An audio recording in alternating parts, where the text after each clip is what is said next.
Welcome dear friends. Today we are going to read very important poem by John Donne. Poem का नाम है A Valediction Forbidding Morning. A Valediction Forbidding Morning हम लोग पढ़ने जा रहे हैं जॉन डन की एक मेटाफिजिकल पोएट. बहुत ही अच्छी पोएम है. Line by line word by word इसका एक्सप्लेनेशन करेंगे. तो इसको पढ़ने से पहले हम जान लेते हैं in this poem he wants to say that spiritual love, intellectual love is better than physical love. जो फिजिकल लव होता है उससे इंटेलेक्चुअल लव बेटर होता है, उसको वो प्रूव करता है. कई तरीके से ज़बरदस्त कंसीट यूज किया है इस पोएम में. देखते हैं. कहता है as virtuous man pass mildly away and whisper to their souls to go whilst some of their sad friends do say the breath goes now and some say no. तो वो अपनी बिलोवेड से part हो रहा है, विदा हो रहा है, दूर जा रहा है.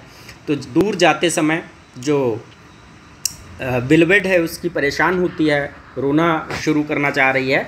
तो फिर वो ये कहते हुए उसको बताता है, कहता है as virtuous man pass mildly away. The people who are very virtuous, जो वर्चुअस लोग होते हैं, गुणी लोग होते हैं, they pass mildly away. When they pass they depart from this world to another world, next world. जब वो इस दुनिया से विदा होते हैं, जाते हैं, अपने शरीर को छोड़ते हैं, तो माइल्डली अवे, बहुत माइल्डली, बहुत हल्के से, चुपचाप, शांति के साथ वो अपने शरीर को छोड़ देते हैं. And whisper to their souls to go. और जब वे अपने शरीर को छोड़ते हैं तो कोई शोर नहीं करते, बिल्कुल नहीं रोते, बिल्कुल नहीं चिल्लाते, बट दे विस्पर, बहुत धीरे धीरे फुसफुसाते हैं, आराम से बात करते हैं. किससे? टू देयर सोल्स, अपनी अंतरात्मा, आत्मा से बात करते हैं. To go, that we should go from this world, हमें इस दुनिया से चले जाना है. तो वे बिल्कुल भी शोर नहीं करते हैं जो वर्चुअस लोग होते हैं, और चुपचाप चले जाते हैं. वाइलेस्ट, जबकि सम ऑफ देयर सैड फ्रेंड्स, जबकि उनके जो सैड फ्रेंड्स होते हैं, जो दुखी दोस्त होते हैं, उनमें से कुछ लोग डू से कहते हैं द ब्रीथ गोज नाउ, कुछ कहते हैं कि भाई देखो अब सांस इसकी जाने वाली है.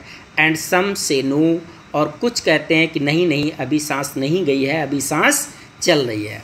लोग चर्चा करते हैं, चीखते हैं, चिल्लाते हैं, रोते हैं, बात करते हैं, लेकिन वर्चुअस मैन जो होते हैं दे पास साइलेंटली, बिल्कुल चुपचाप गुजर जाते हैं इस दुनिया से, बिल्कुल कोई शोर शराबा हो हल्ला नहीं करते हैं.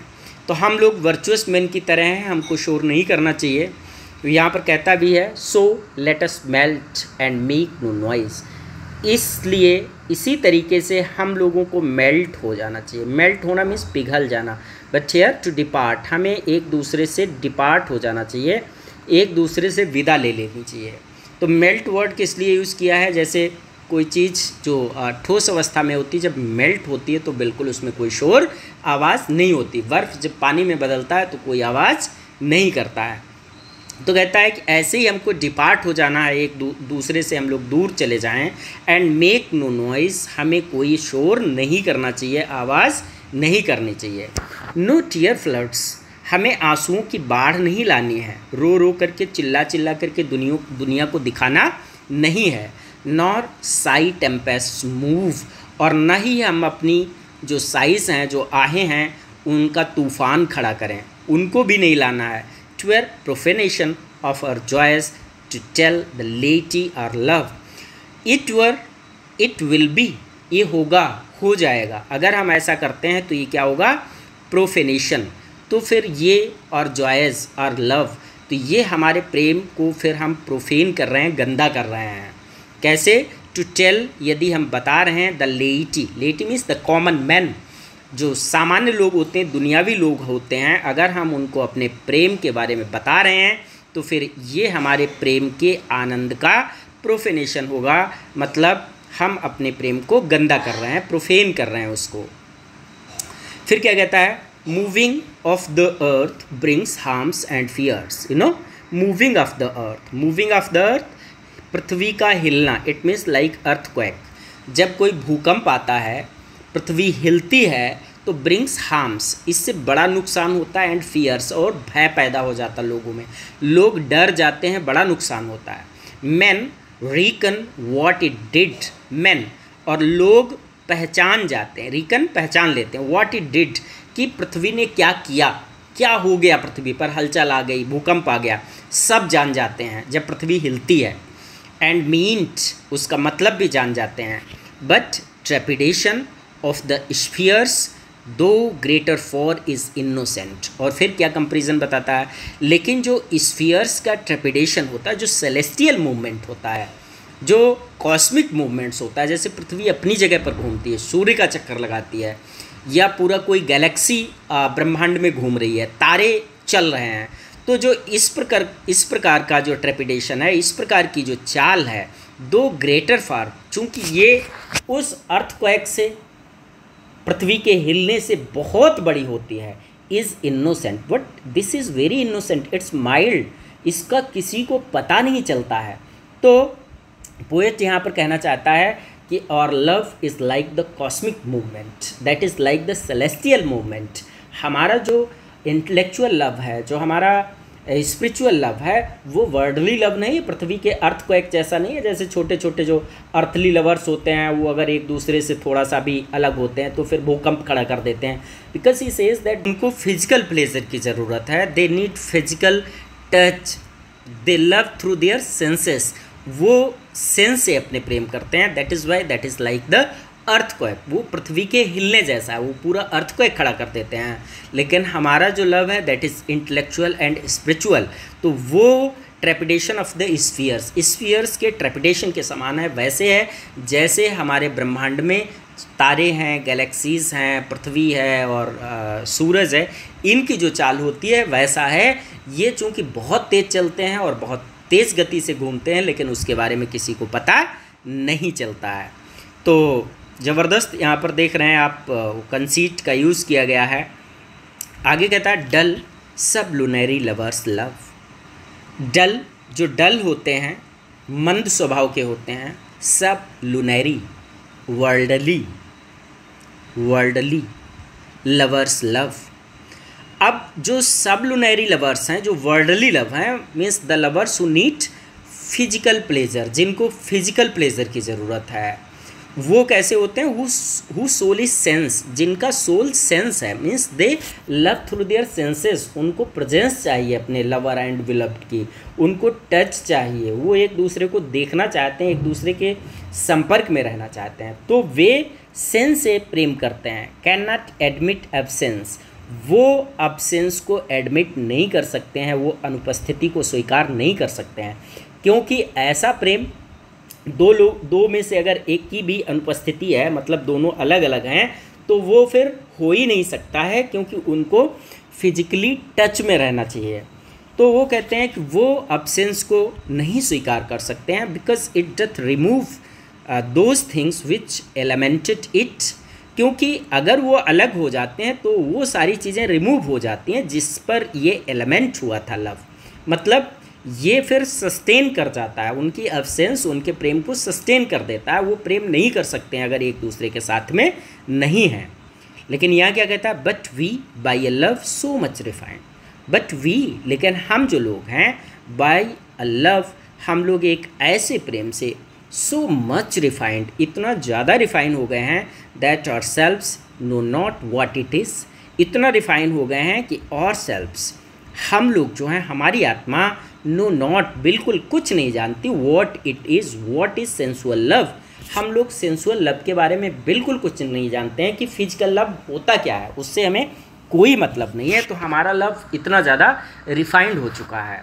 तो inter assured of the mind, this is mental, physical, intellectual love, careless eyes, lips and hands to miss, इसमें हमको बिल्कुल कोई केयर नहीं, हम बिल्कुल परवाह नहीं करते हैं that there should be eyes, lips and hands, मतलब फिजिकल पार्ट्स होने चाहिए, फिजिकल कांटेक्ट होना चाहिए कि नहीं होना चाहिए, ये चीज़ें यदि मिस हो जाती हैं तो उसके लिए हम बिल्कुल भी केयर नहीं करते हैं, क्योंकि हमारे लव के लिए इन चीज़ों की ज़रूरत नहीं है।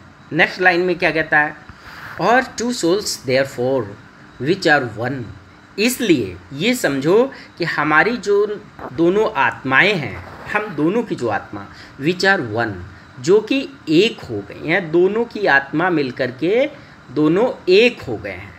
दो I must go endure not it a breach, दो आई मस्ट गो, भले ही मैं यहाँ से चला जाऊँ, हम दोनों लोग हैं, इसमें से यदि मैं यहाँ से चला जाऊँ, क्योंकि दोनों की आत्मा एक मिल हो गई है मिल करके, तो endure not it a breach, breach means break, तो वो उसको एक ब्रेकअप को इंड्योर नहीं करना पड़ेगा, वहाँ ब्रेकअप सहन नहीं करना पड़ेगा, मतलब कोई ब्रेकअप हो ही नहीं रहा, हम एक दूसरे से अलग नहीं हो रहे हैं, बट एन एक्सपेंसन, बल्कि क्या होगा यदि हम एक दूसरे से अलग जाते हैं, चूँकि हमारी आत्मा एक है, तो फिर हमारा एक्सपेंसन होगा, इट मीन्स हम और लंबी दूरी तक एक्सपेंड हो रहे हैं, अगर दूर जा रहे हैं तो हम एक दूसरे से टच में रहते हुए हमारा एक्सपेंसन हो रहा है, विस्तार हो रहा है, like gold to airy thinness beat, जैसे सोना होता है जब उसको बीट किया जाता है तो एकदम एरी थिननेस में चला जाता है, एकदम पतला हो जाता है,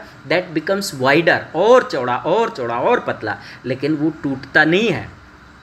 तो जैसे सोने को पीटने पर पतला होकर के वो चौड़ा हो जाता है, दूर तक फैल जाता है, वैसे यदि हम दूर जा रहे हैं तो हमारा विस्तार बढ़ रहा है, हम एक दूसरे से टूट नहीं रहे हैं।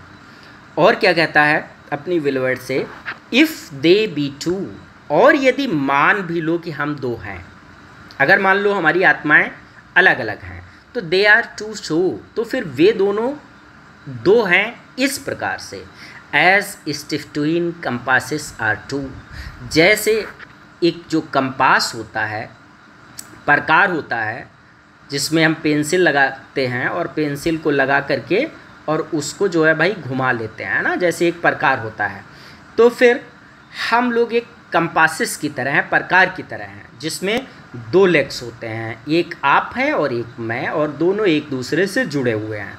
तो एज स्टिफ ट्विन, जैसे ट्विन कंपासिस होते हैं वैसे हैं हम लोग। दाई सोल द फिक्स्ड फूट, तुम्हारी जो आत्मा है वो फिक्स वाली फूट है, फिक्स फूट जो हमेशा एक जगह पर बनी रहती है, सेंटर पर बनी रहती है।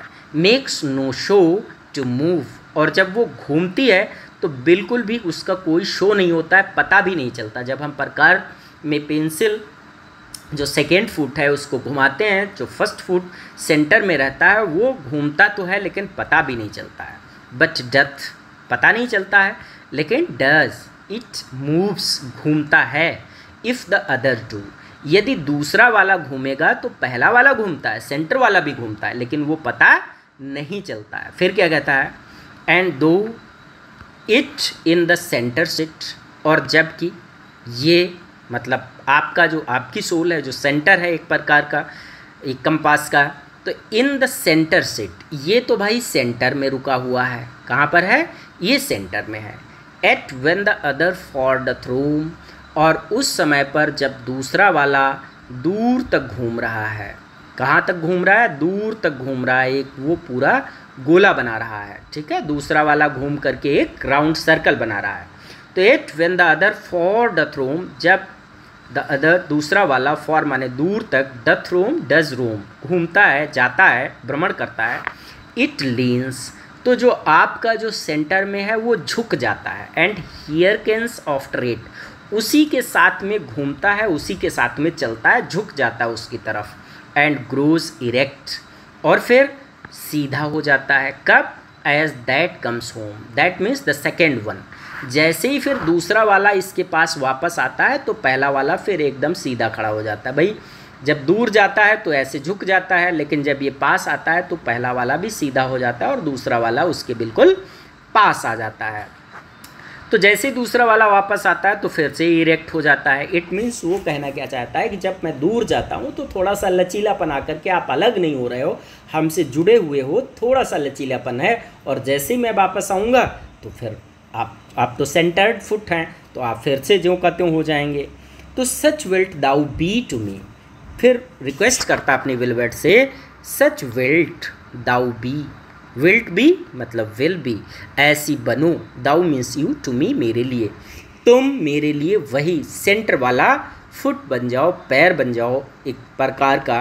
Who must like the other foot obliquely run, जो दूसरे फुट की तरह ऑब्लिकली थोड़ा तिरछा, रन मीन्स चलता है है ना, थोड़ा सा तिरछा हो करके, जैसे दूसरा पैर घूम रहा है तो उसी की तरह तुम भी थोड़ा सा घूम जाओ और उसी की तरह तुम भी हमारे साथ रहो। चलो, and firmness makes my circle just, and if you become firm, अगर तुम फर्म रही, अगर तुम दृढ़ रहती हो अपनी जगह पर, मजबूत रहती हो, तो that makes my circle just, तो फिर जो मैं सर्कल बना रहा हूँ दैट विल बी जस्ट, वो बिल्कुल गोल एकदम बढ़िया सर्कल बनेगा। मतलब ये जैसे ही सेंटर वाला पैर थोड़ा सा भी हिल जाता है तो जो हम गोलाकार सर्कल बनाना चाहते हैं वो फिर गोल सर्कल हो नहीं पाता है। देखिए एकदम, अगर सेंटर वाला आपका अपनी जगह पर है तो सर्कल आपका ऐसे बनेगा, अगर ये थोड़ा सा भी हिल जाए तो फिर बनता नहीं है। तो फिर यदि तुम फर्म रहती हो तो मेरा जो सर्कल है वो एकदम जस्ट बनेगा, and makes me end where I begun, and makes me end, और फिर ये मुझे वहाँ पर अंत करने देगा, मेरा आखिर भी वहीं पर आएगा, वेयर आई बिगन, जहाँ से मैंने शुरुआत करी थी। और यदि पहला वाला हिल जाए तो भैया चले यहाँ से थे और रुकेंगे यहाँ करके, मतलब ये तो मेरा पेन ऐसे कर रहा है, तो आप बनाएंगे कहीं से और रुकेगा दूसरा कहीं। यदि सेंटर वाला हिल गया तो आप बात समझ रहे होंगे। तो क्या करना है कि सेंटर वाला, आप सेंटर हो, अपनी वेलवेट से कहता है आपको बिल्कुल भी हिलना नहीं है, स्थिर रहना अपनी जगह पर, बिल्कुल भी ये प्रदर्शित नहीं करना है कि आप कहीं से कमज़ोर हो।